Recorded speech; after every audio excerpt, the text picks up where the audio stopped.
Hey everyone, I don't know about you, but I'm ready for some coffee. My favorite spot, because of the people, because of the coffee beans, all the good stuff, is Cafe 211 in Bentonville. If you're not in the Northwest Arkansas area, though, Cafe 211 also offers their beans and their coffee mugs deliverable, I think, nationwide. So you can create that whole experience from your home. Mauricio Guerrero is the founder of Cafe 211. He is from Guatemala and his coffee is from Guatemala as well.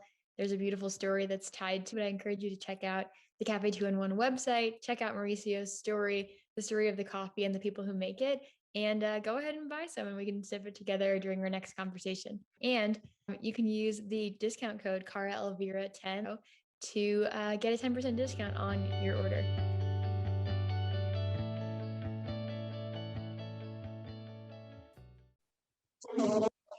Good afternoon, Marsha. It's so good to see you. How's it going? It's great. Thanks for having me.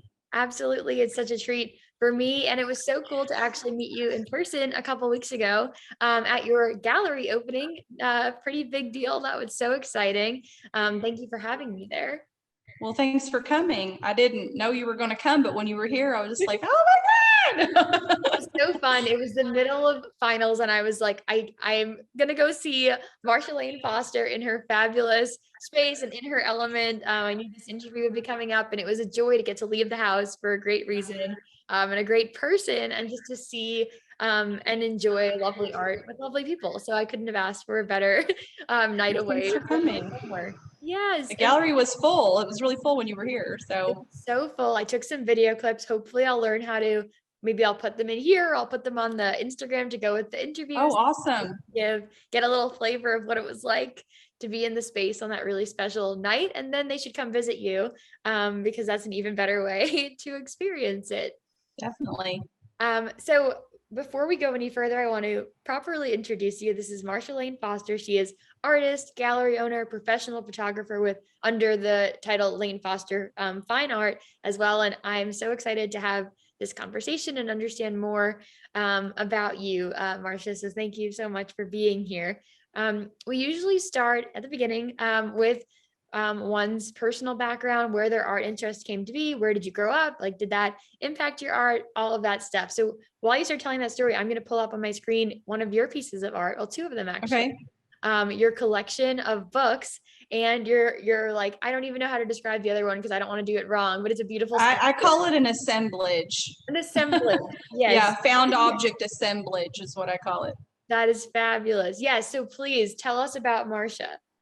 Well, it's interesting that you show these because to me these were kind of like filler pieces, kind of jokes, but they do kind of talk about who I am. So I'm one of the few Northwest Arkansas natives that are left. So I was actually born in Fayetteville, and I grew up in Northwest Arkansas in South Fayetteville and Elkins, and I've been here my entire life, minus 4 years where I lived in Mississippi. I'm not really sure why I did that, but I did. And so I've always been here, and I've watched the area grow and change, and it's a totally different place than it was that I grew up in some ways, but in other ways it's the same. It still has that hometown feeling. It still has that gracious, inclusive feeling. In my opinion, it does. That's how my world is. Maybe not everybody's world is that way, but that's how it feels to me. And what was the rest of that question? Where am I from? And just where you're from, how art became part of your story. Well, I never thought of myself as an artist. I have been interested in photography since I was a small child. Photography and words are kind of my medium, I guess. Words are inseparable from photography for me because I need the words to elaborate on what I'm doing, and not everybody reads the words, and that's okay. They can take from it what they choose. But my upbringing was not, art was really not included, art class in elementary school maybe, but I do remember being exposed to the University of Arkansas art exhibit whenever I was in elementary school, and I was fascinated by that. But then life took me, and I had children very young, was married very young, and spent about 20 years taking care of everybody. And after that, I decided I was going to be a professional photographer. I was a banker for a very long time, and I decided I was going to be a photographer, which I had already been doing in addition to banking for many years. And so in 2010, I started my photography business, Freedom Dreamer Photography, which I still have. And after a couple years of shooting everything, I decided to specialize in boudoir photography, which is intimate photography for women. And then my fine art practice kind of grew from that. So I didn't consider myself an artist for the first probably 5 years that I was a professional photographer. And my first project was in 2015, and I had to make a point to tell myself I was an artist and repeat that to myself until I believed it. And I really did. And now I can say it with confidence, and I believe I'm an artist, but it took a long time to get there and to embrace myself using that word to describe me. Such a powerful thing to decide you're going to identify yourself maybe a way you didn't always like. And it is, I think, so true that we get to decide to an extent, like how the world perceives us and knows us. And like, I love that part of your story. You mentioned that you were working in a bank, right? And then you decided you were going to pursue well, I was working in a bank for a couple of years, and I finally had money of my own because I was a stay-at-home mom for years and years. And so I bought myself a camera for Christmas. I think it was in 2001, I think, or 2002. I bought myself a camera, and I started playing with it, and I some different people at the bank. Well, I had a friend at the bank, and we went out, and I was shooting film and took pictures of her little girl, and she brought them to the bank, and everybody was looking at them. And I remember one specific guy that worked at the bank. He said, "What kind of camera do you have?" And I told him, and he looked at the photos, and he looked back at me, and he said, "Well, I have this camera, and my photos don't look like this." And I said, "Well, I don't know." And so everybody started looking at them and raving and asking me to do photographs of their kids. And so pretty much everyone at Arvest Bank in the decade of 2000 to 2010 had me take photographs of their kids. And so that's where I started. And that's most people start with landscape or flowers, things like that, I find. And I started with portraits, and that's still my passion, and still what I find my art in is portraits, as opposed to, and I've done landscapes and macro and a little bit of that stuff, but really portraits is kind of my thing. Is there I love the portraits that you do. They're so powerful. They're so great at telling a story. And I know that a lot of your work is around like using portraiture to achieve different goals and transformations that people want for their lives. But can you speak a little bit more to why portraits over landscapes like really speak to you?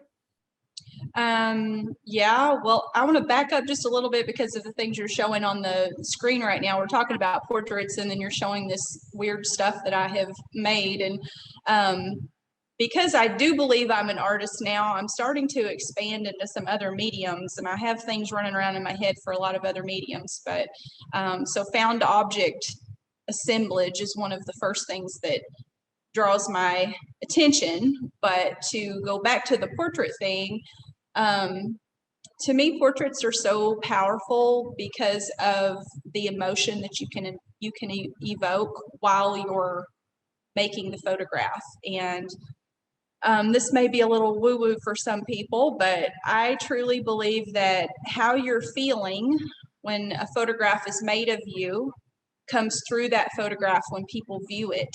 So when I do my work, and I learned this in the boudoir studio because quite frankly, women don't know how to make a sexy face. If you ask us to make a sexy face, we're going to do duck lips or something. We don't know how to make a sexy face. And so I actually learned how to coach women into getting the facial expressions that I wanted in the boudoir studio that were authentic and were sexy and made them feel good about themselves when they saw the photographs. And that's how I learned to evoke emotion in my photographs. And then when I started doing fine art, I thought, well, if I can get a sexy emotion out of a photograph for her to see, or the person that she wants to see that afterwards, well, then I can evoke other emotions in with photographs too. And so the hostage well, My Unraveling was the first project I used for that, and then the hostage project is really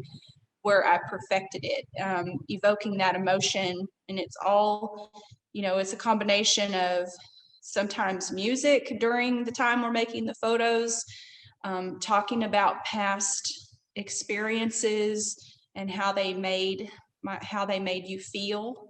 And it's painful sometimes too, because you have to kind of dredge up all of these old feelings that you've had that you try to avoid most of the time. And so you're dredging up all this junk, and then you're channeling it through your face into the camera. And Wow.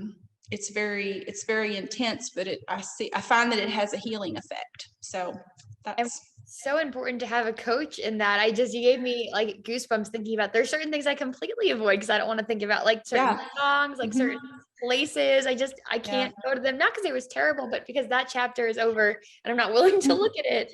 And Right. But you may not be over it. You may not have moved exactly. past it. You're avoiding it. So it's not comfortable in fine art. As my subject, it is not comfortable in fine art to be my subject, but I promise you'll be a different person on the other side of it than you were before.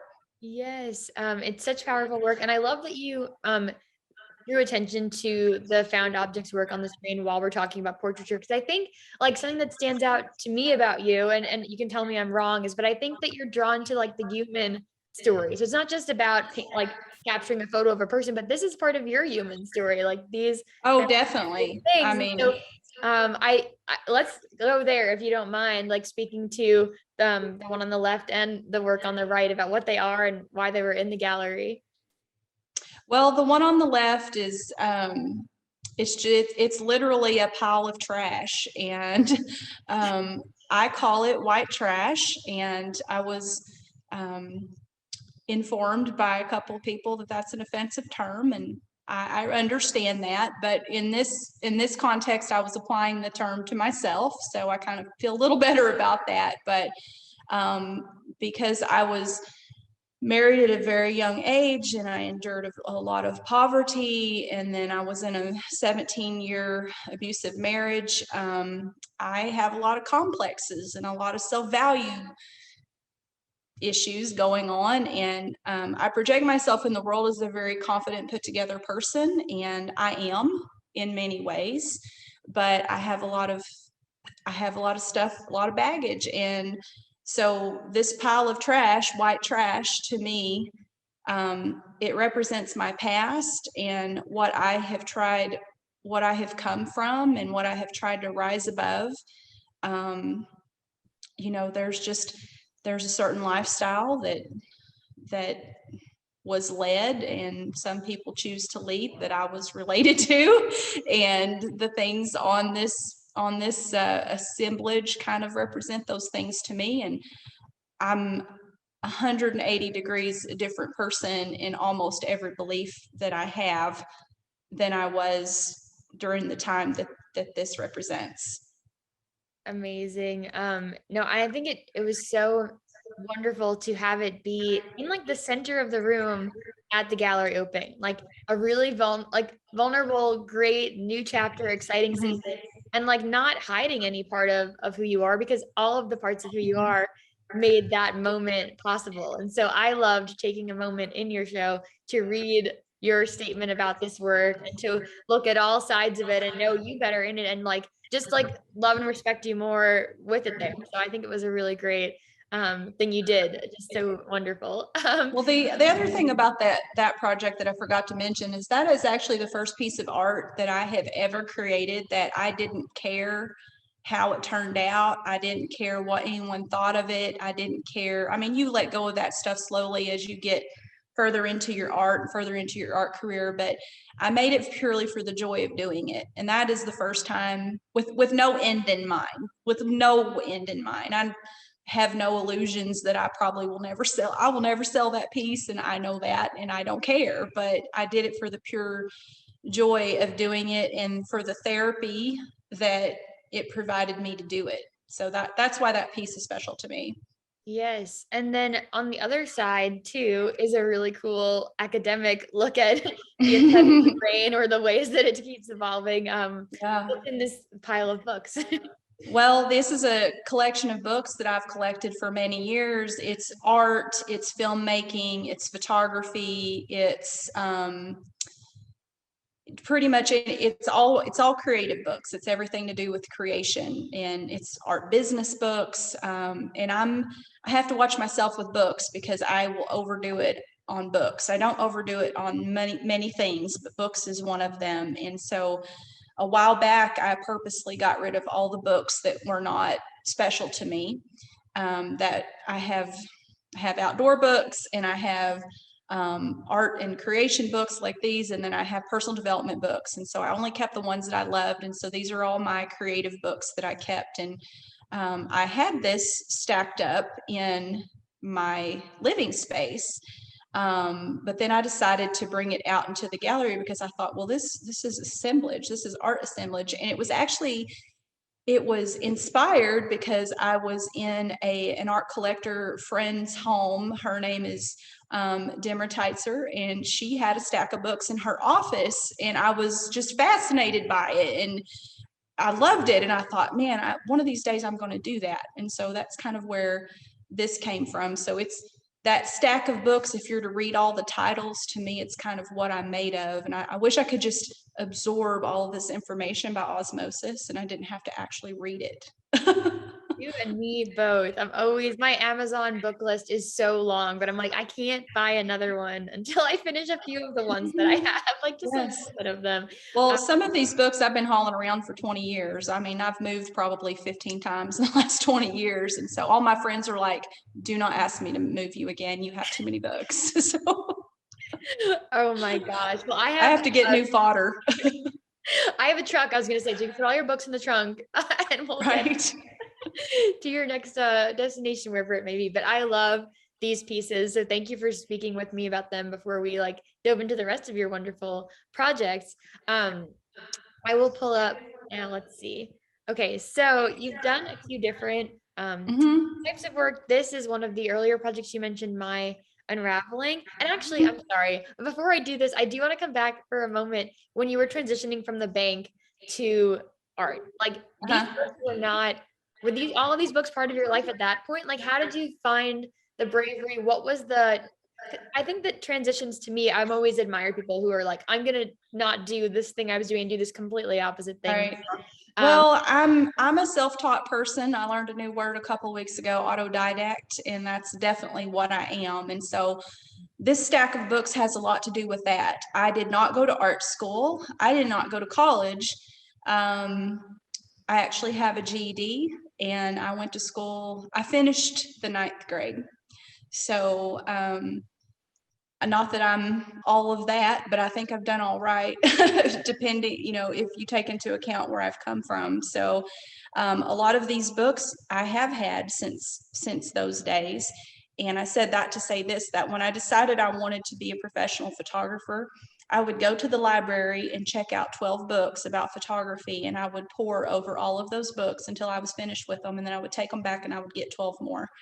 And that's how passionate that I have been in my life about photography. I know if something is meant for me, how it makes me feel. It's taken me a lot of years to kind of get in touch with that, but I know how it makes me feel. So every one of these projects that you're talking about, when I conceived them, I get this sensation where I have electricity that goes through my body, the hair stands up on the back of my neck, I get goosebumps, I get hot and flushed, and then I get cold. And so anytime I come up with an idea that I know is something that I have to do or something that is important or something that the universe wants me to do, I get this experience. And so photography 20 years ago gave me that feeling. I would literally get hot and flushed when I read photography books. Actually, I still do. So I don't read them very often because I get all crazy. So. That. Oh, I think that's just So cool and so affirming for anyone else who maybe doesn't feel like they've found their fit in whatever education they're pursuing yet. Like when you love something, like you love photography, you don't need the education system to be checking the boxes that you're learning it. Like you're gonna go up, you're voraciously like consume whatever Yeah. knowledge you can, and that's exactly what you did. And so there's so many different paths to learning, and yours is a really beautiful one. So let's start with this unraveling project. Okay. I Out think it's interesting that you picked this one out because that one was kind of buried in my website. So I'm really excited that you picked Oh, that I one out. scoured. I went in there. So Well, this piece is part of a gallery reception I had for My Unraveling, which is the first project that I ever did. It predated the hostage project, which was kind of my breakout project. And so Monica is my best friend, and she has been my best friend for a very long time. And she has a condition called trichotillomania. And what that is it's a compulsive need to pull out your hair as a way to cope. And it's kind of in that same family of disorders as self-harming. You know, sometimes young girls will cut themselves or, you know, other self-harming things that people do. So it's kind of in that same family of disorders. And so she's had it her whole life. And she has a blog that she writes about it. And so we started out taking photographs, and then she would write things to go with the blog. And so she had tried every kind of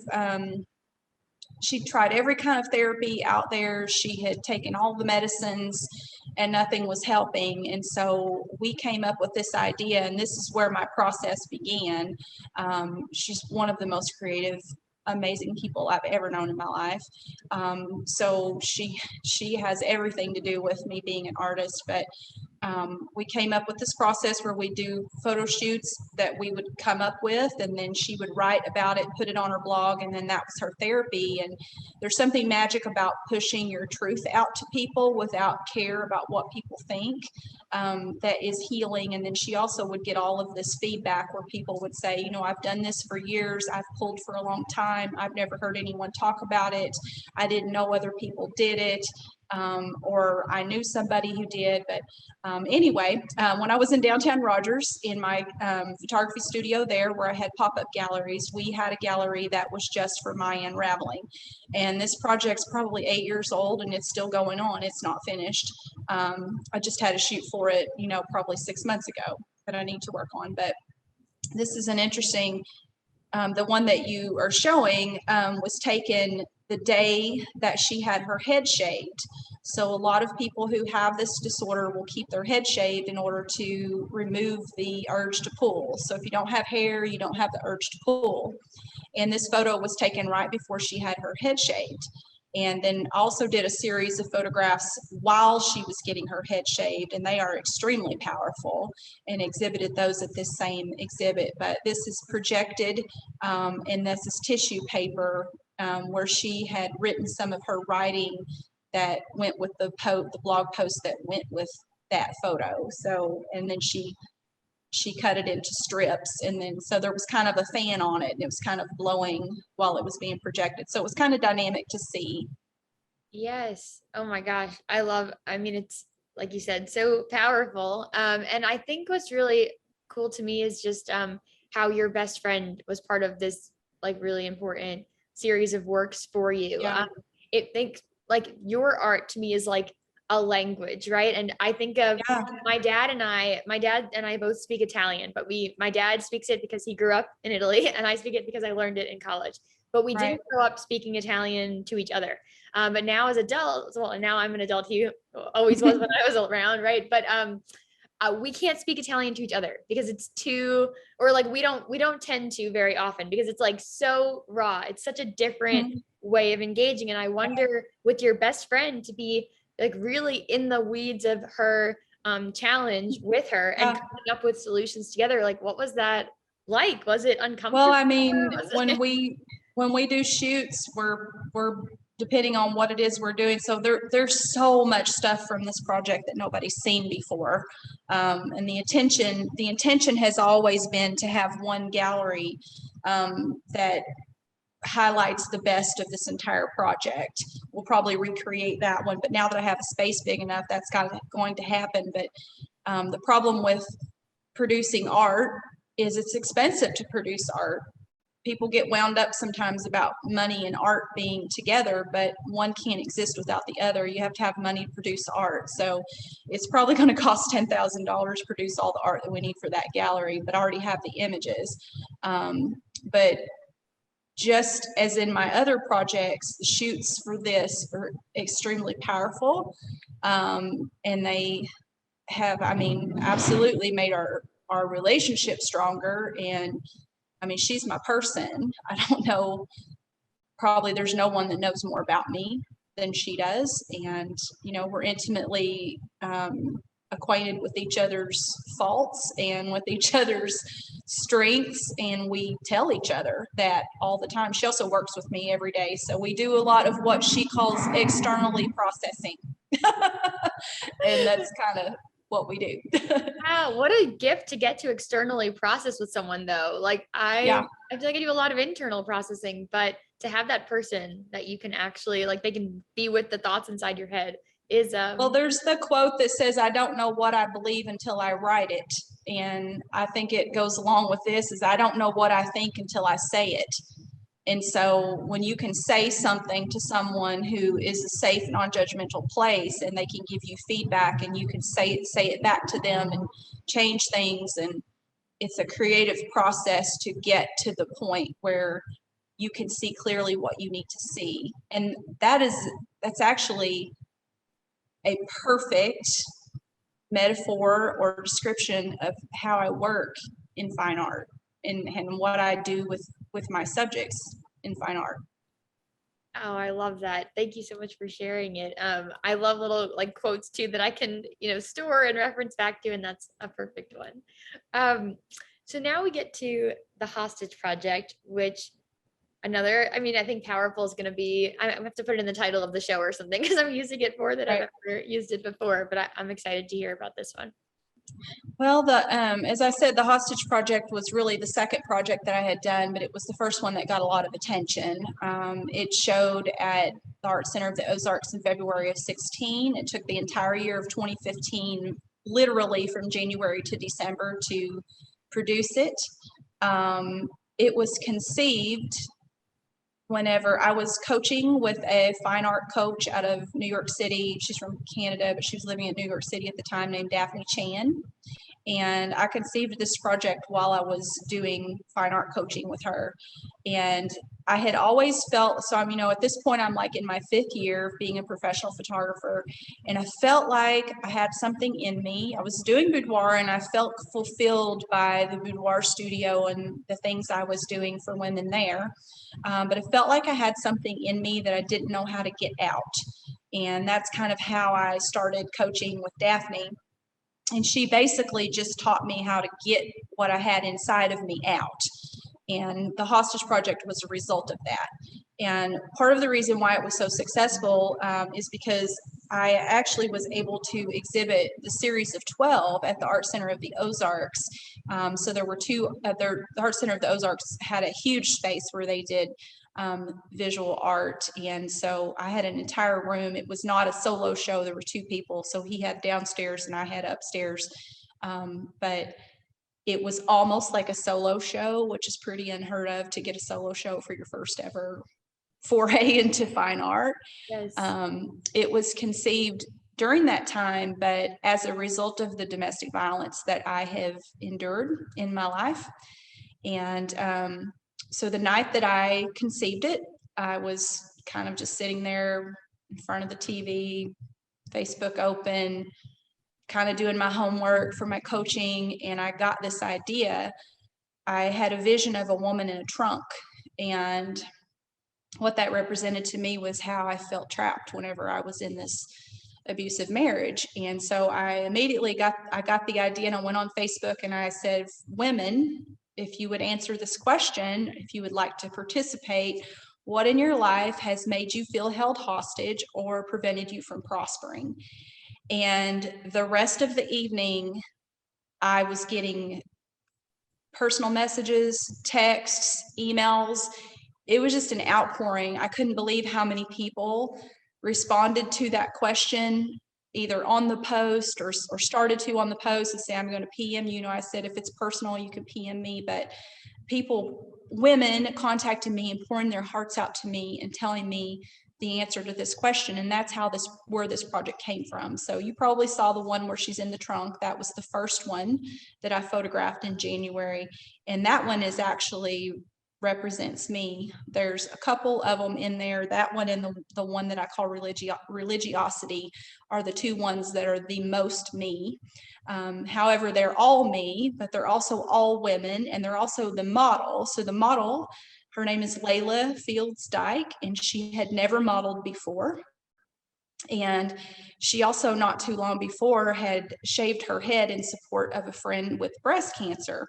So while this evening's going on and all this is happening, I remembered her. I had met her in passing. I knew kind of who she was from her Facebook posts. And I sent her a message and I said, can I ask you a strange question? And she said, yes. And I said, would you get naked and get in the trunk and let me take your photograph? And she almost immediately texted back and said, yes, I will. And so here we go. And so she told me later, you know, when I said that, I was like, oh my God, what did I just do? I can't believe I just agreed to this. What is happening? You know, she was very nervous when she came the first time, and we would go to a coffee shop and sit and bounce ideas off each other. And then we would go and do the photographs. And every single one of these sessions were so powerful. And then the words that go with each one of the photographs are a combination of things that I had written in 2010. I was writing down a lot of the things, the incidents of abuse that I had had during that marriage. And I just kind of had that stuff saved on a blog that wasn't published. And I got the idea for those things to be paired with these photographs. And I printed all my writing out. I laid all the photographs out that I had taken for the project.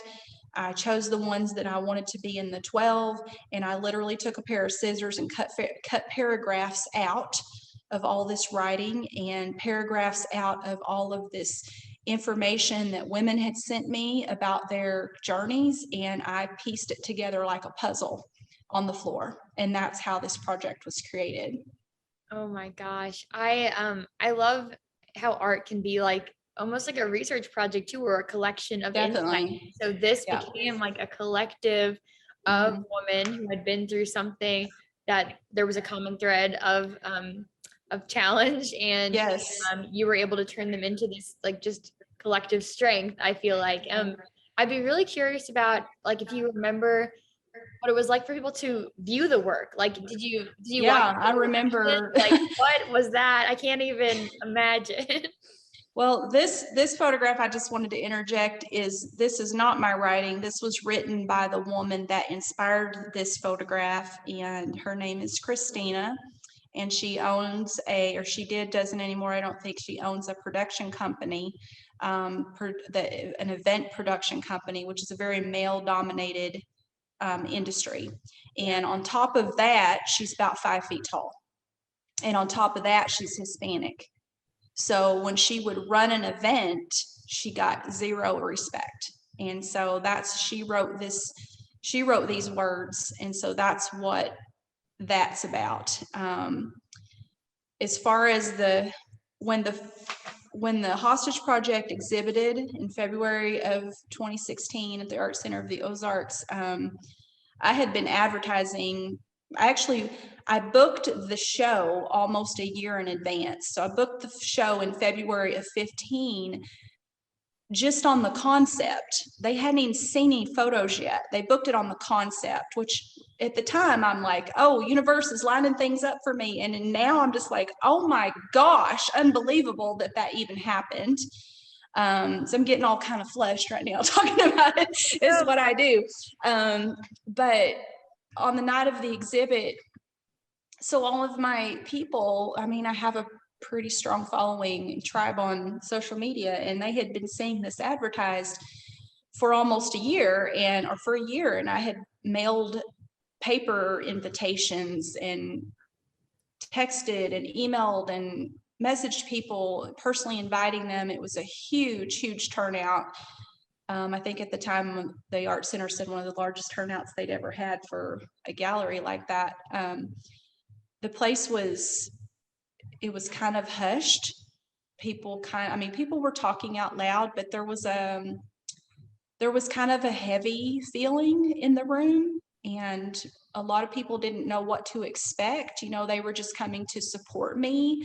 And then when they got there, they saw this collection of photographs that was so raw and so in your face and so in your heart, and women who had endured abuse that I didn't even know, people that I had had as friends for a long time, you know, were coming up to me and telling me, this is so powerful, this is what happened to me, you didn't know this what happened to me. And so there were a lot of tears, there was a lot of emotion. It was a really amazing night. And I mean, for Layla, my model, Layla is actually quite the introvert, and she has some chronic anxiety. And for her to put herself out there and allow me to take these photographs, and then at the same time allow them to be publicly displayed, was nothing short of a miracle. So anyway, it was kind of like in my life is like before the hostage project and after the hostage project. It changed me that much, and it changed the people that I worked with that much. The women, me and Layla mostly, but the women that contributed the concepts, and I can still point at them and say, this lady contributed to that concept. And then someone will say, oh my gosh, I know her. I had no idea that that was her concept. And I'm like, yeah. What I do is I take intangible feelings and concepts, and I mean, I personally think I kind of have a talent for taking those and making them into something tangible that you can see and touch and feel. I think that's kind of where my strengths lie. I see it and I feel it. So that is a wonderful way of describing it.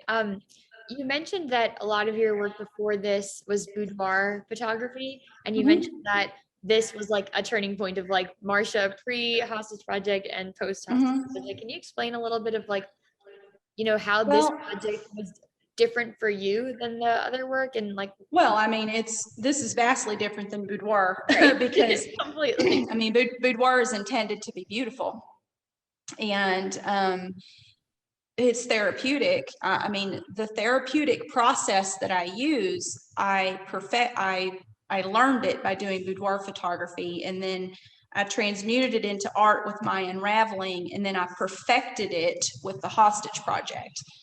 And I couldn't have done any of these things had I not done boudoir photography first. So incidentally, I still do boudoir photography, and I have done it for, 8-9 years now. That's in my retail photography studio. I shoot boudoir, glamour, commercial, and headshots, and that's all I do. I don't shoot families, I don't shoot kids, all of that stuff. And I haven't for many years. I haven't shot a wedding in many, many years.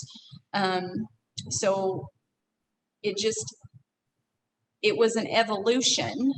And in that, the hostage project was so deep and so heavy that honestly is kind of hard to go back to boudoir. I mean, not back, but when I do boudoir now, okay, let me back up a little bit here. My fine art, so when I started doing boudoir, I was attracting all of these women who had been in situations similar to mine. And I realized that I was healing. I wasn't, but these women were finding healing in this process. And so the mood in the boudoir studio was often very heavy. Whenever I started with the hostage project, I took all that heaviness from the boudoir studio and put it in my fine art. So now, and after that, the result that had on my boudoir studio was that it lightened the mood. I started attracting different kinds of clients in the boudoir studio, women who, are in they would come in and say, I'm in a great place in my life. I love my husband. I've got great kids. I have a great house. I love my life. I just want to do something fun. I want to do something for myself. And those were the kind of women I started attracting. And then as we would get further into the boudoir process, then the other stuff would start coming out. And then, I realized that all women are different after a boudoir session than they are before, whether they do it with me or with someone else. So that's kind of the before and after, was that it took all that heavy off of the boudoir studio, put it on my fine art so that the boudoir studio can be light and fun like it should have been, or like it should be. But I didn't know how to do that before, because I started the boudoir studio with the intention of healing women from domestic violence. And I really needed to be doing fine art, but I didn't know how to then. So I had to grow into it.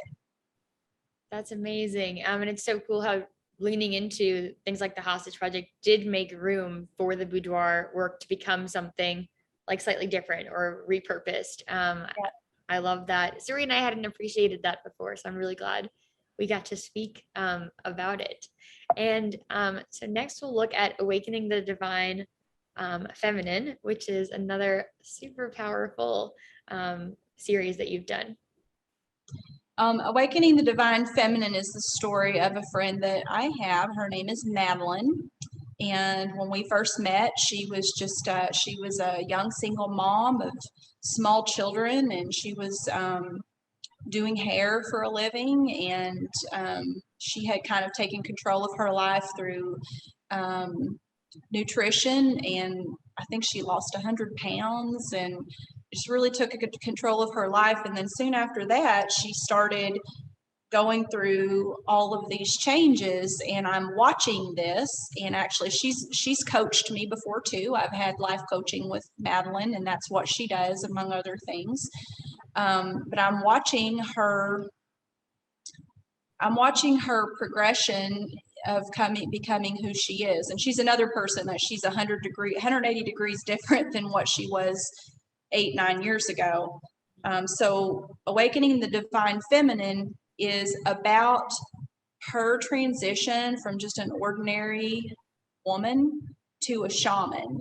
And she is a shaman. She is absolutely tapped into the other side. She's very in tune with the universe. She has taught me how to deal with myself in so many different ways.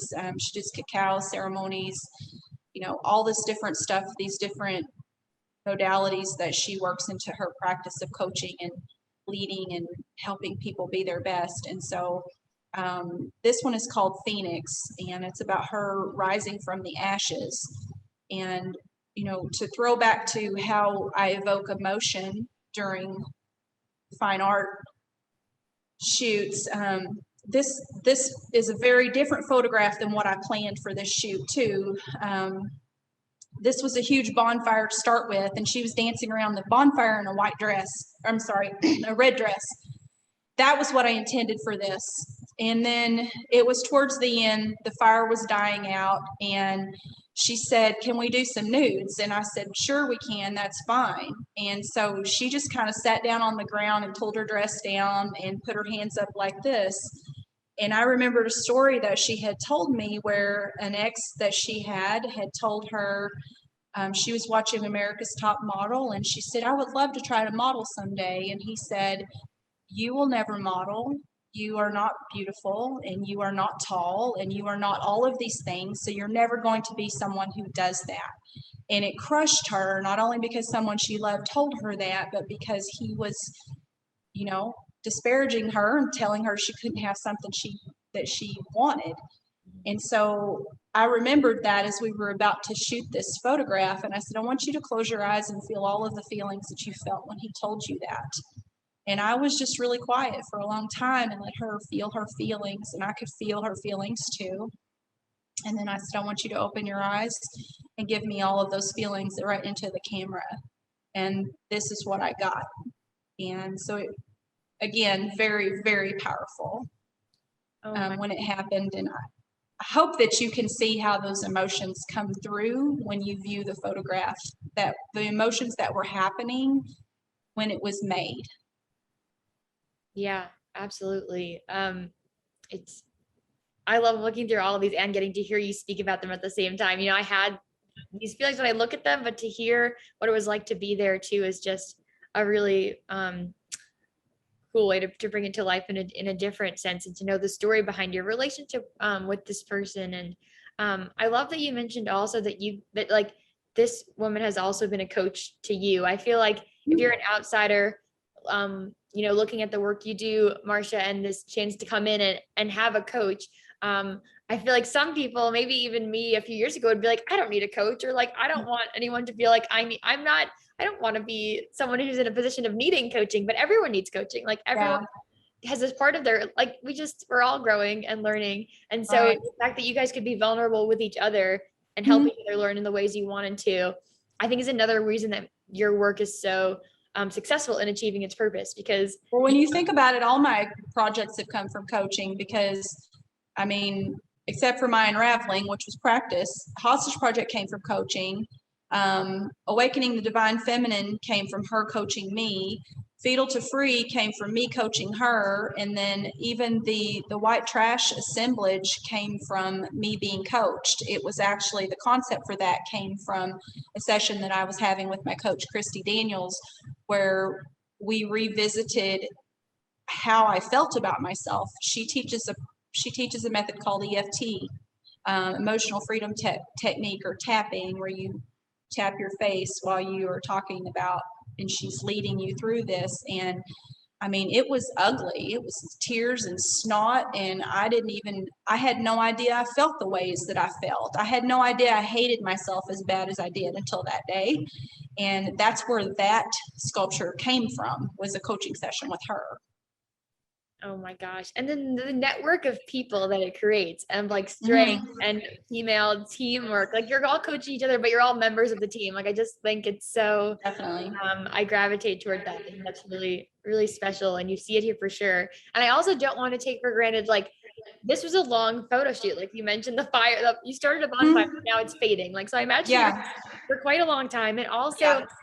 some of the times I've spoken with you, you've explained like your like kind of acrobatics to get the shots sometimes. And I don't want to gloss Yes. over that. I'd love for you to tell a little bit of that story. Well, I remember when I was a little girl reading National Geographics and seeing these photographs that were made during wartime, and, horrible things being photographed, and thinking, someone was there making a photograph of this. And then, through your life, you watch documentaries about the behind the scenes and all of the different things, especially what National Geographic photographers go through to get the shot. And I've heard them talk about, when I'm doing my work, I don't have any fear, even though I'm in a war zone. And obviously I've never photographed in a war zone, but it's kind of the same thing for me. When I'm in that place, when I'm in that creative flow, when I'm on that plane, which is, I can't just create at the drop of a hat. Like, I have to get myself to that place, and it takes time for me. Like, it takes word and journaling and talking and all this stuff for me to get to that creative place. But once I get there, I have no fear. And so that translates. When I photograph, I have no fear. Even when I was just, photographing kids and stuff, I don't know why. I'm not scared of anything. So I put myself in a lot of dangerous positions that I don't realize that I'm doing at the time. But then later on, when I'm laying in bed that night, my eyes fly open and I think, oh my gosh, I can't believe I did that today. I could be dead right now. And then, Thank God you're not. yes.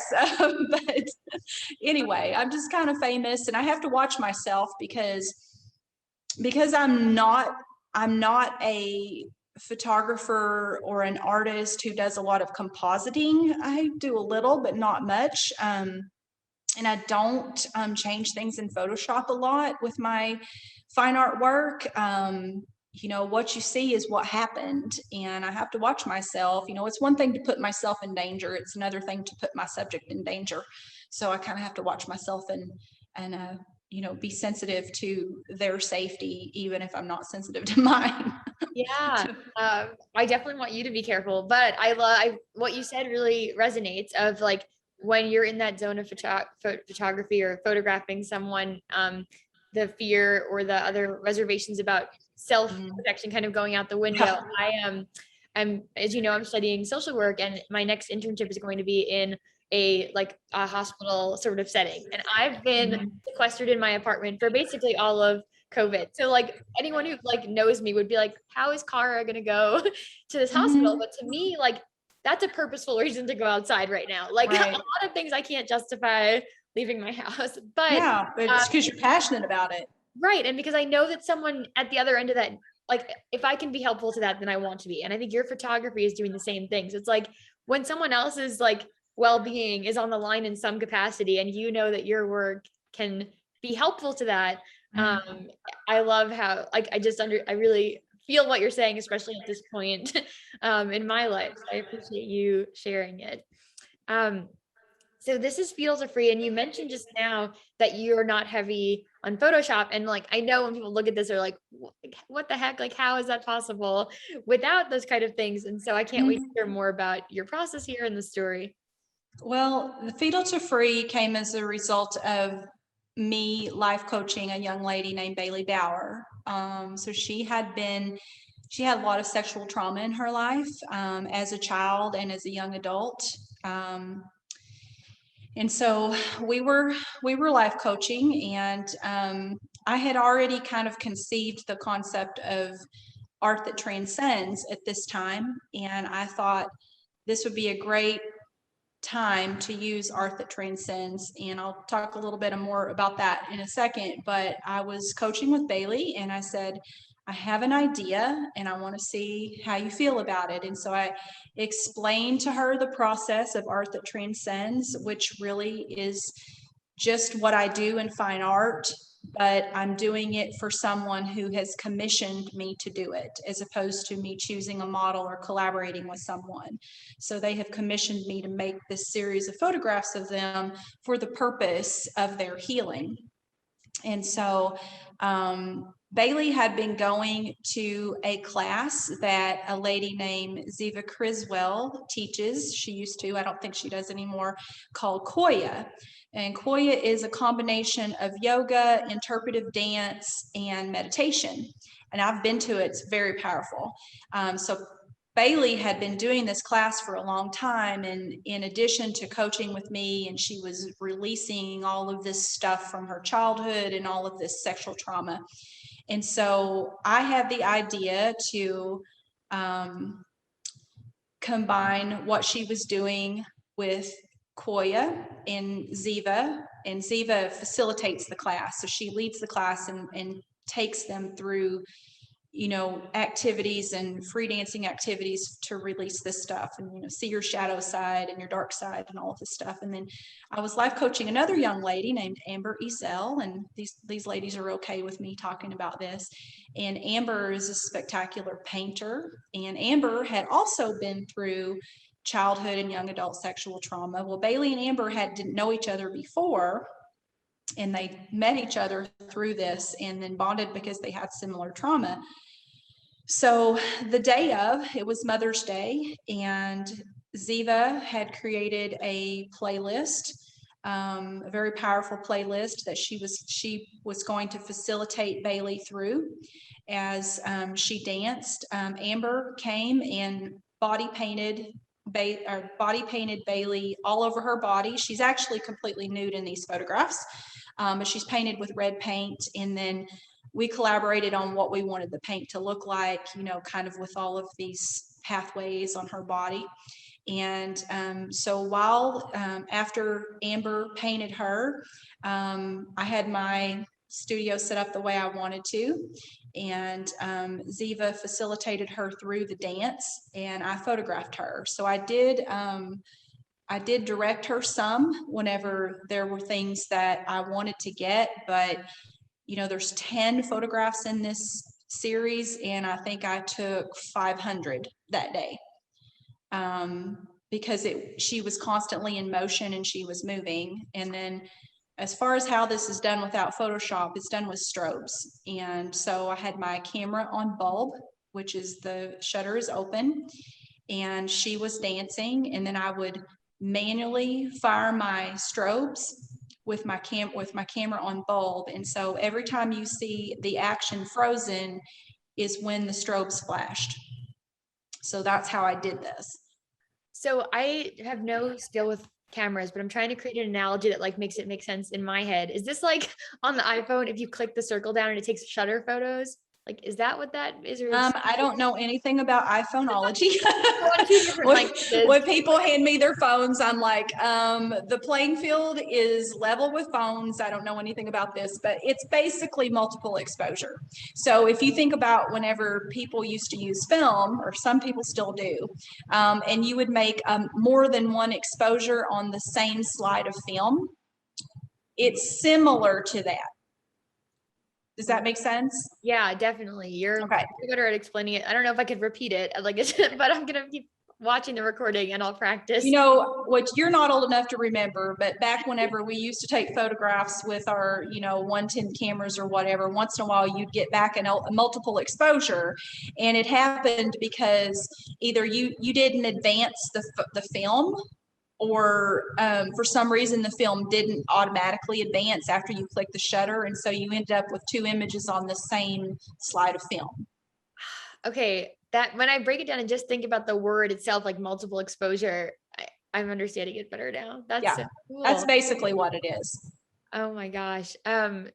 It's so powerful. It's so powerful. And I can't believe her body is completely face painted. I mean, body painted.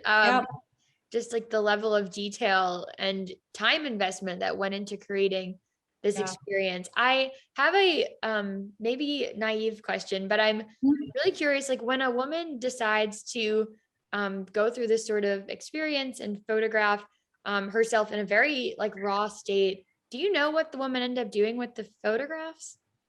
Well, Bailey, actually, I've talked to Bailey a couple weeks ago, and we're printing some for her home. I know she's nude in them, but you don't really, when you look at these photographs, it doesn't really register that she's nude as much as if she hadn't been body painted. But I mean, she's pretty open and liberal with her kids, and so she's going to hang them in her home. The Hostage Project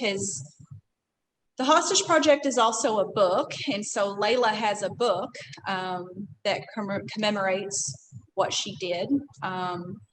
I have sold quite a few of the Hostage Project. It takes kind of a special collector to want to hang something like that in their homes, but I do have collectors who have bought these and that have them hanging in their homes. So, I mean, I think that Bailey has them she's going to have them hanging in her home. Monica doesn't hang any of these in her home. I think for the most part, for the subject, it's more about the experience than the destination, and the destination being the tangible photograph. And the other thing that I want to point out, and I do this in Art That Transcends, which is my client-based, commission-based process that is the same as it's my fine art process, but it's client commission-based. The gallery that we have at the end is part of the experience. It's part of the healing. So Bailey's Fetal to Free was exhibited at Stage 18 in downtown Fayetteville when it was new. And so Bailey came to that, her family came, people, you get to watch, you get to look at the art you made, hear people talk about it, hear people talk about how powerful it was. And there's also something very therapeutic about putting yourself out there in a raw way. Bailey's an artist, Monica's an artist, Madeline's an artist. We're all just artists in different ways, but we're artists because we collaborated. So they're as much as artists as I am. And it's just as nerve-wracking for them to exhibit this stuff publicly and have people look at it as it was for me when I did the Hostage Project. I don't get all wound up about it anymore because I don't much care what people think about my art anymore. But in 2015, I thought, is my family going to disown me? Is my life partner going to be embarrassed of me? People are all going to know how dark and how weird I am. And so part of the therapeutic process is putting it out there and having that experience of seeing it on the wall and people seeing it. I love that. And I think I am a bit of an optimist, I guess. So I like to think that, when you do put your vulnerable self out there, even if not everyone understands it, like people will love you for sharing yourself with them, and like giving people an opportunity to know you is Yeah. a respect to them too, that like you believe that they could know you and understand you. Right. And so I think that's a really cool part of this process. It also makes me think about, some people like public speaking is their biggest fear, right? And I think about all of the Yeah. vulnerable moments in this process. There's the actual photographing, there's the part of the gallery experience. Like, is Right. there, have you seen any patterns in that where it's like more scary to Oh share? yeah, I mean, I can with the because this came from the boudoir experience. First of all, with the boudoir experience, there's all these different phases, and I can tell you, I can sit and tell a woman, you're going to feel this way here, you're going to feel this way here, you're going to feel because I have watched the experience and I have watched hundreds of women go through this experience, and I know exactly what their emotions are, and I know that part of it comes out of the consultation. Same thing for fine art. The hardest part the hardest part of the whole process is coming to talk to me the first time and making yourself vulnerable to sit there and tell a stranger, I was abused, I was beaten, I was locked outside and not allowed to come into my home, or I've done these things that I shouldn't have done as a result of this damage. And women tell me everything, like you would not believe things they tell me. But that's the hardest part's that beginning. And then through the whole process, you're one-upping yourself. So you come and we talk about it, and then we go through all these planning phases and of what we're going to shoot, how we're going to shoot it. And so every time you do that, you're one-upping yourself. Then you see the photos for the first time. That's a big moment. So you had to get brave enough to see that. And then you have to get brave enough to put it on the wall, or, in the boudoir studio, the equivalent of that is, them having an album and deciding who they're going to show that to, who they're going to be vulnerable enough to show that to, their best friend or their life partner or whatever. So just keep one-upping yourself as you go through the whole process. And it works the same on both sides, on boudoir and fine art. I think that's a really helpful analogy of the one-upping yourself throughout the process, because it is like this journey that you guys embark on together in this partnership through your work. And we've talked about it like a little bit, the Art That Transcends initiative, really, or like program that you have. And I wondered if you could more explicitly explain like what it is and what that coaching experience Well, means. it's a 6-month coaching experience, and during those 6 months, we will do one fine art shoot per month for 6 months. In addition to having a 1 hour a week coaching session with me on Zoom or in person, however you choose to do that. So although I know art and I know how this process works, I know other things too. I'm kind of woo-woo, which, like the spiritual side, and I'm into all of the different modalities, and I've gone through all these different modalities because I wanted to learn how they affected me and how I can help other people with the things I know because of my own journey. I want to also point out, backtracking just a little bit, is that I am not completely, this is not completely a thing where I am giving of myself, and I give a lot of myself when I photograph, but it's selfish too, because I heal. The hostage project healed me, and had I not been able to heal from that project, if I hadn't had the help and cooperation of Layla, of all the other people. So it's not all just about that person getting healed. I'm a little selfish because I'm getting healed too. So anyway, 6-month coaching experience, coaching every week on Zoom with me, once a month having a fine art shoot. You end up with a portfolio of 11 by 14 mats that have your favorite 12 in them, and they get 24 digitals. And then I'm also going to have a gallery reception where your friends can come and see your friends and family can come and see what you've been doing. And I want to also say that I know that I shoot a lot of nude. People are like, okay, all Marsha does is shoot naked people. And some people joke, well, Marsha's seen everybody in Northwest Arkansas naked, and I nearly have. But you don't have to be nude.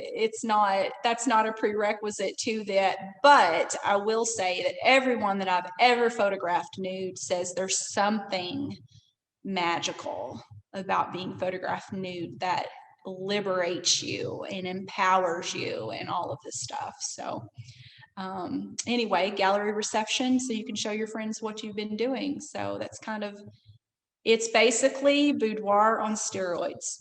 I love how you describe it. And I love actually, like, the more we talk about the reception part, the more I think it's actually also really helpful for someone. Like, if they're doing this at a pivotal point in their life, the gallery reception is the expression to their family of where they're at. Yes, Like, it's like the it presentation of the new self. right. So Yes, there's no confusion. right, They don't have to schedule a bunch of individual coffee chats with their closest people. exactly. And like, it's kind of Yeah, actually like, let's get it all out there with all the people right. right now. So I see that as a huge asset of what you do for the person.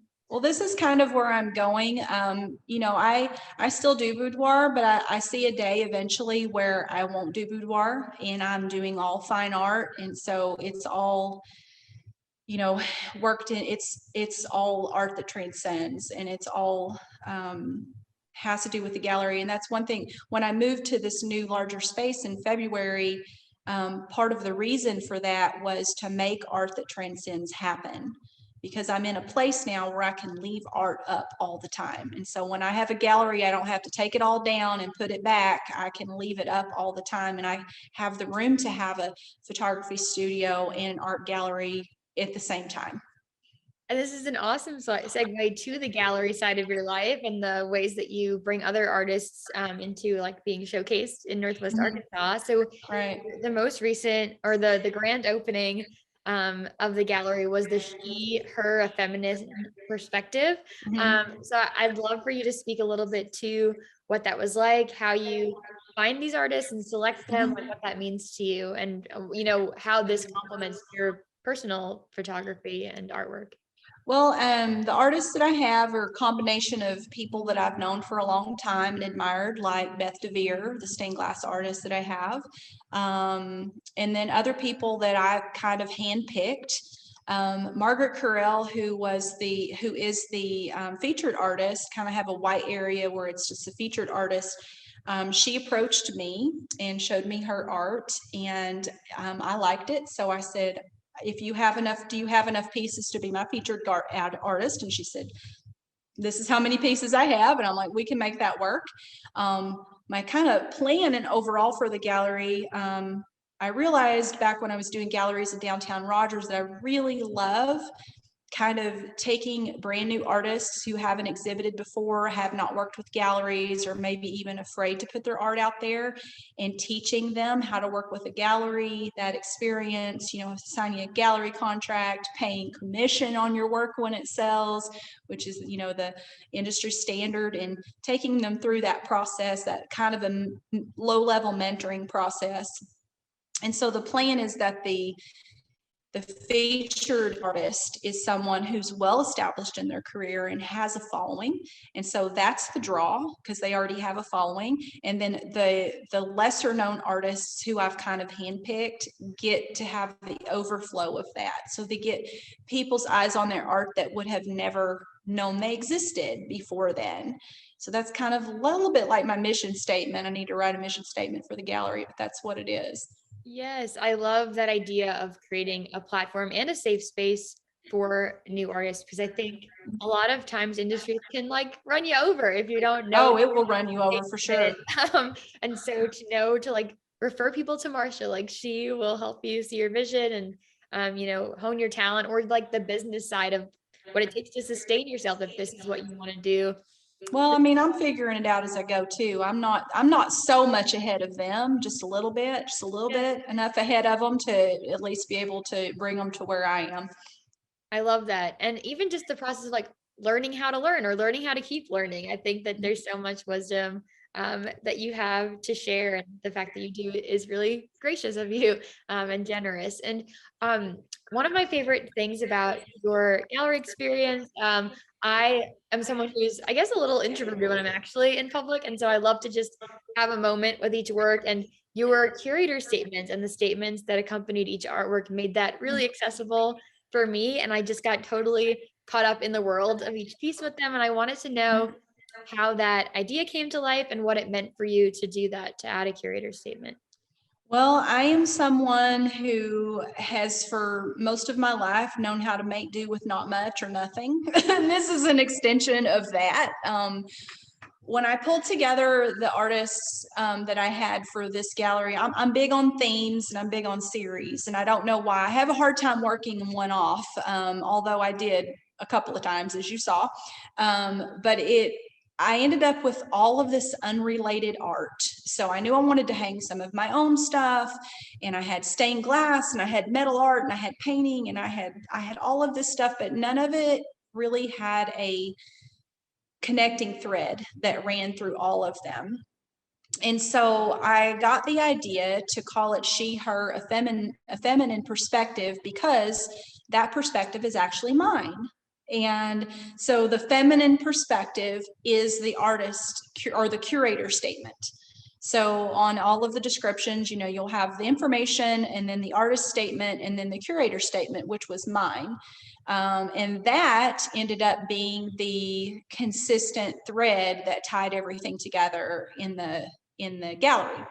And I don't know if I saw that somewhere. Maybe I did. I don't know. I just came up with it. And I thought, this is how I'm going to tie everything together. And so I said my two bits on all of the works. And I don't know if anybody other than you read it, but I think that they did, or if they didn't, they missed out.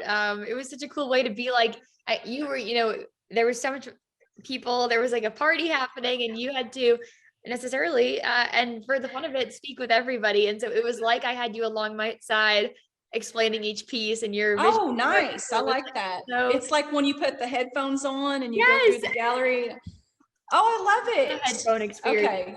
So it was, yeah. I may have to do it from now on with everything, because anytime I get a chance to pontificate, I want to take that chance, because I like to spin a web and and weave a web of words. I think it comes back to even like full circle of you deciding to call yourself an artist. Like now you are decidedly a gallery owner and a curator. And so Yes. you putting that curator statement out there is a really cool way to assert that title to the world. I love it. Well, I wanted to tell you about something that happened during the gallery. I met a wood artist a couple of weeks before the gallery and invited her to come. She's an amazing person. I felt so lucky to be able to meet her, and I was so excited when she came. And when I had talked to her outside of the gallery and invited her, I have people who mentor me. And, Jim Foreman with the Art Collective Gallery is a huge influence on me.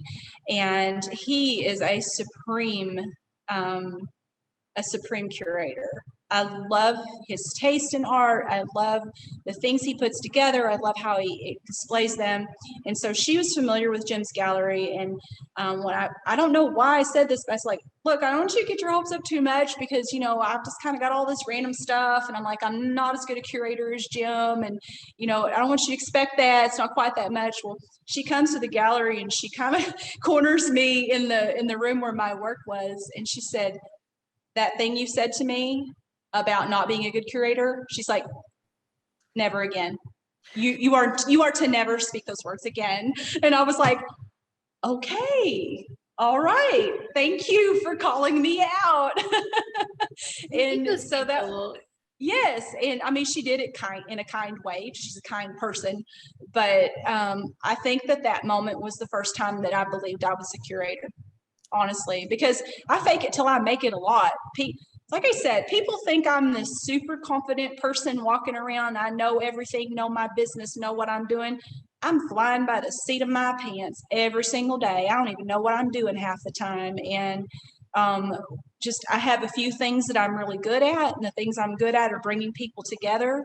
When I have an event, people come. I don't know why, but they do. They just come. And that's just kind of my talents, bringing people together, bringing the best out in people, and bringing people out for events. And it kind of all culminates in a gallery. And that's what I love about having galleries.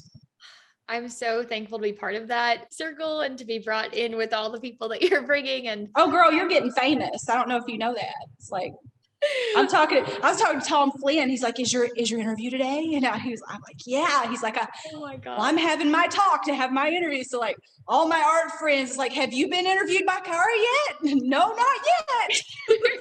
It's such a special thing for me. I completely geek out every time it's like a celebrity moment. I'm speaking with Marsha, I'm speaking with Tom. It's so special. And so to meet your friends in your circle at the gallery was such a privilege. There's amazing stuff happening locally. And I think it's so important the way you and Jim and all the people who are part of this landscape are, creating that platform is essential. Yes.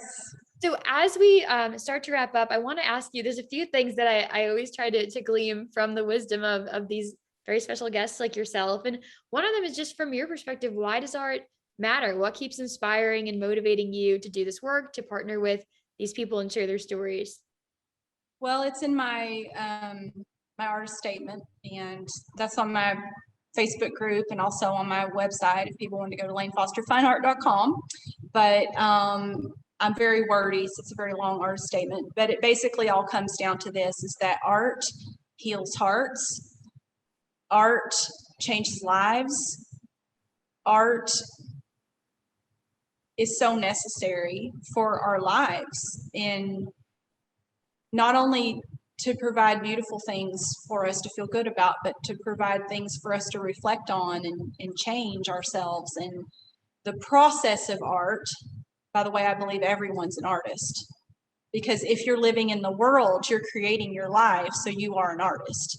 Every single human on earth is an artist, but art heals hearts, art changes lives, and that's the main reason why that I have to stay engaged with art.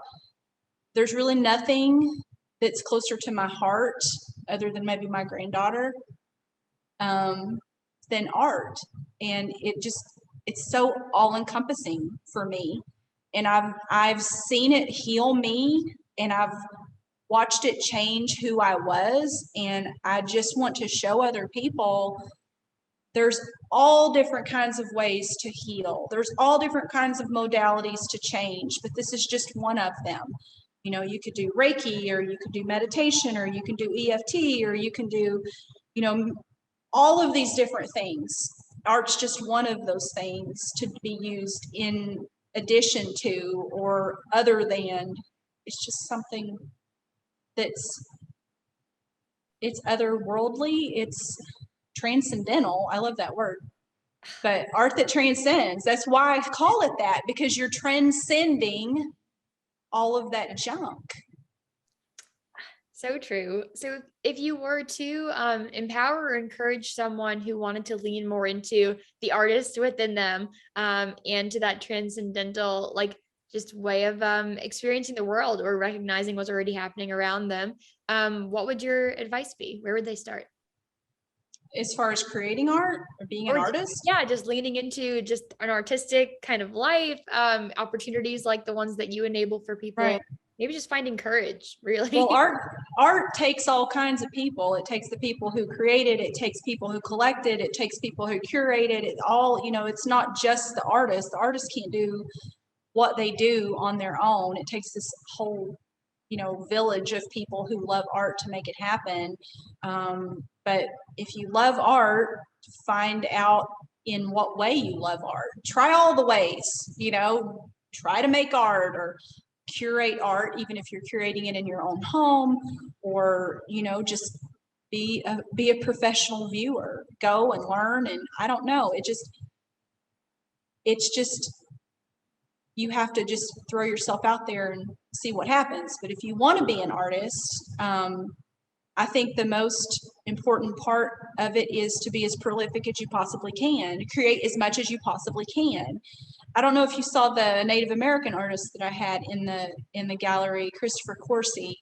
And Christopher, of course, he's got a very bright future ahead of him. Part of the reason why I know that is because he is so prolific.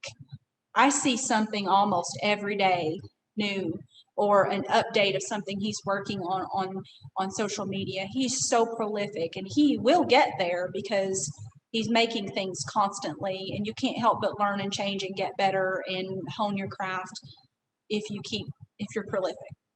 That 10,000 hours adage, right? For baseball and for art. And for everything. I love that. And finally, what do you want people to leave knowing about you and about your work? And what are you really looking forward to right now? I am really looking forward to being in a place where I can really dive into art myself, into making my own art, and having the gallery be my main thing, and quite frankly, having quite a bit more time off. I mean, I do a lot of things, and not all of them involve art. I do whatever it takes to put the money in my bank account to pay the bills, and I would like for that to be all centered around art at some point. So that's the big thing. And then, having time to be creative, because you have to give yourself time to dream. And I'm so guilty of this. I don't allow myself time to dream. I don't allow myself time to clear my mind enough to get those downloads from the universe to be able to create. And I would love to be able to have enough downtime that I could commune with nature and have that time to receive those downloads instead of just being constantly from one thing to the next. That is my biggest dream. I love that idea of time to dream. For me, it's like, time to pray, just time to like stop running, like stop the momentum, because it's purposeful to stop momentum sometimes to understand where you're supposed to go next with it. And I want to make sure we capture to you, what do you want people to leave knowing about you, Marsha, and about your work? I'm almost teared up on that. What I want people to know is that, I'm not as successful as I would like to be, but I think I've done okay considering where I've come from.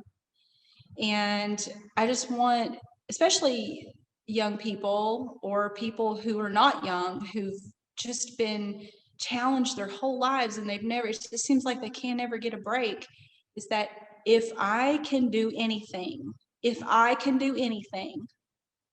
can do anything. If I can do any of the things I've done, you can do anything that you can dream.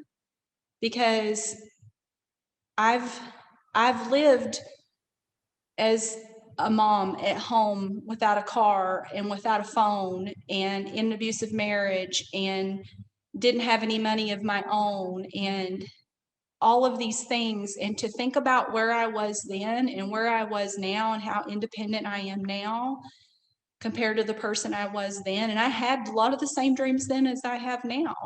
But if I can come from where I came from, then anyone can come from where they are and live their dreams. Oh my gosh, what an encouraging note to be wrapping us up on. You are so fierce and so kind, and it means the world to me that I get to have this conversation with you and be part of that encouragement. I think you're really, creating so many opportunities for people in Northwest Arkansas and in the world, and I'm so excited to see where this gallery continues to go. Our conversation has been a while in the making, but it's kind of been a really amazing way to actually like from a little bit of a distance get to know each other over these past few months leading up to this point. So I think the timing always works out perfectly, and I'm so excited to share your story at this really exciting moment in your life. So thank you so much. I'm so appreciative for you giving me a platform to tell my story and to talk about what I do, because that's pretty rare. It's you can tell one person at a time. It takes a really long time, but if you can tell a whole bunch of people at one time, you make a lot more headway. So thank you so much for allowing me this platform. Oh, absolutely.